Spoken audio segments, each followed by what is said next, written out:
അഭിപ്രായങ്ങളെല്ലാം ഉണ്ടായിട്ടും അവർ ആഘോഷിക്കാൻ തെരഞ്ഞെടുത്തത് നബി സല്ലല്ലാഹു അലൈഹി വസല്ലം വഫാത്തായ ദിവസം എന്നതിൽ പണ്ഡിതന്മാർക്കിടയിൽ ഏതാണ്ട് ഇജ്മാഉള്ള നബി സല്ലല്ലാഹു അലൈഹി വസല്ലം തങ്ങള് വഫാത്താണെന്ന് സ്ഥിരപ്പെട്ട അതേ ദിവസം തന്നെയാണ് നബി സല്ലല്ലാഹു അലൈഹി വസല്ലം തങ്ങളെ ജനനത്തിന്റെ പേരില് സുന്നികളും മുസ്ലിമീങ്ങളൊക്കെ സന്തോഷിക്കുന്നത്.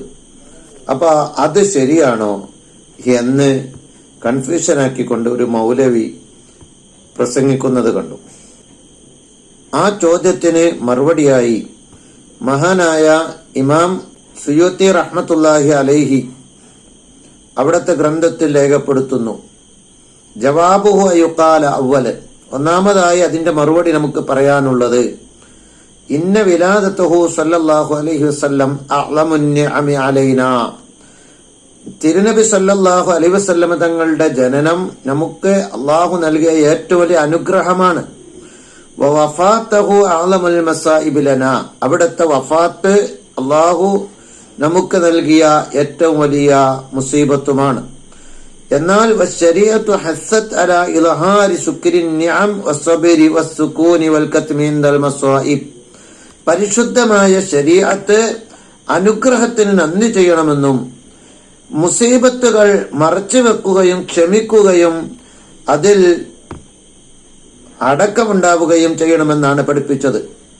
അതുകൊണ്ട് തന്നെ ഇൽഹാറു ശുക്രിൻ നിഅം, അനുഗ്രഹം കിട്ടിയാൽ നന്ദി പ്രകടിപ്പിക്കണമെന്ന് ശരീഅത്ത് പ്രേരിപ്പിച്ചതാണ്.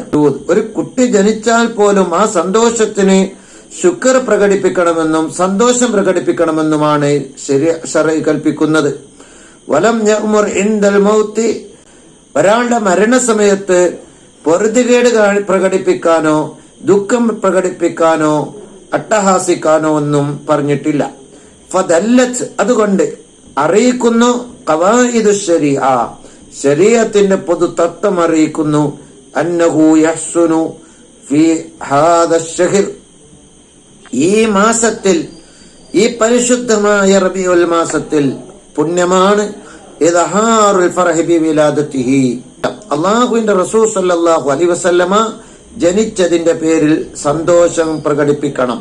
ദൂന ഇൽഹാരിൽ ഹുസ്നി ഫീഹി ബി വഫാത്തിഹി, അവിടുത്തെ വഫാത്തിന്റെ പേരിൽ ദുഃഖം പ്രകടിപ്പിക്കലല്ല വേണ്ടത് എന്ന് ഈ ശരീഅത്തിന്റെ ഖായിദ അറിയിക്കുന്നുണ്ട്, പൊതു തത്വം അറിയിക്കുന്നുണ്ട്. അതുകൊണ്ട് ഈ പരിശുദ്ധ മാസത്തിലും ഈ പരിശുദ്ധ ദിനത്തിലും സന്തോഷം പ്രകടിപ്പിച്ചുകൊണ്ട് ധാരാളം ശുക്റുകൾ ചെയ്യേണ്ടതാണ്, അവിടുത്തെ മദ്ഹുകൾ പറയേണ്ടതാണ് എന്നതാണ് തത്വം.